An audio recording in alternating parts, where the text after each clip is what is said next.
Y'all tripping.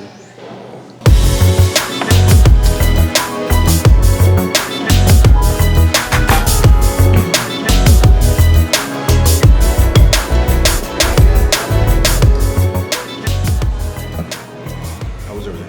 It was good, man. Pork was. This is great. Hit me a little strong. I dove into Just a little spicy. Yeah. Just a little. I'm originally from here in the Valley, and I moved back after being gone for 21 years. Just be with my parents. I wanted my son to be close to my mom and dad. You know, they were getting older, and I've been away for such a long time. But when I came back, I found that it was the same old Valley that it was when I left 20 years ago. Food scene is okay. There's not a lot of new and different type things here. So I just decided, man, I wanted something new and different. So since this was a concept I wanted to do in Colorado and I never did it, I went on the total opposite spectrum where it's the hottest place in the nation and decided to try it here. And man, it's been a good thing.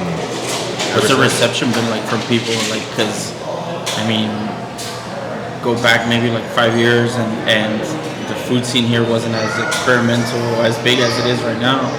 And, I guess still today you can find a taqueria, throw a rock that way and you're going to hit a taqueria, you know what I mean? Yeah. So how's like the reception been from people? Like, was it hard to get it into their heads that noodles, that ramen can actually be like enjoyed in a different way other than like what you microwave or do in your stove?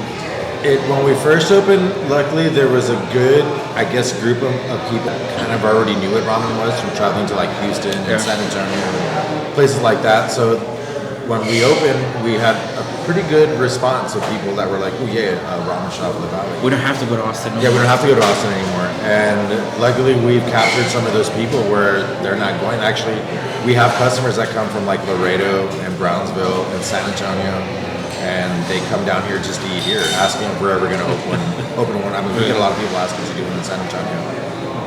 But it's just what it is. So the reception kind of just grew and grew. And I guess those people, because in the beginning, social media is what made us, because people would come and eat, they were taking the pictures, they were posting, and it just caught like wildfire. And it was just spreading and spreading and spreading. And I think those initial people got other people to try it, and then they loved it, and then they got other people to try it. And I mean, we've grown like 240% this year than we did from last year. And our summers are still as busy as they are in the winter, which is surprising. That's great, dude. There's a lot of restaurants down here in the summertime tend to die off, and I was nervous last summer that we were going to get to that point, like just the dead times. I figured, well, we're all going to want to eat ramen in the summertime. But you know, you go to Austin at Tatsuya in the middle of July, and there's still a line of 50 people outside waiting to get in. That was my first experience with like real ramen, and I remember, dude, we were outside. We were in line outside for like probably over 45 minutes.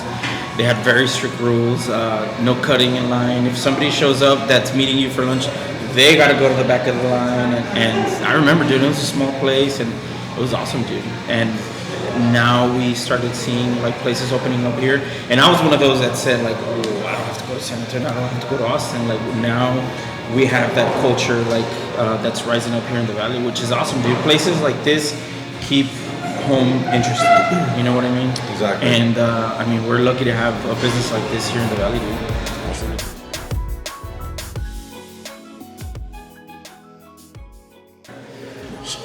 You're already prepared. Took like a big spoon straight to the dome. I didn't even, Wow. It's got a little kick to it. I feel like such a bitch.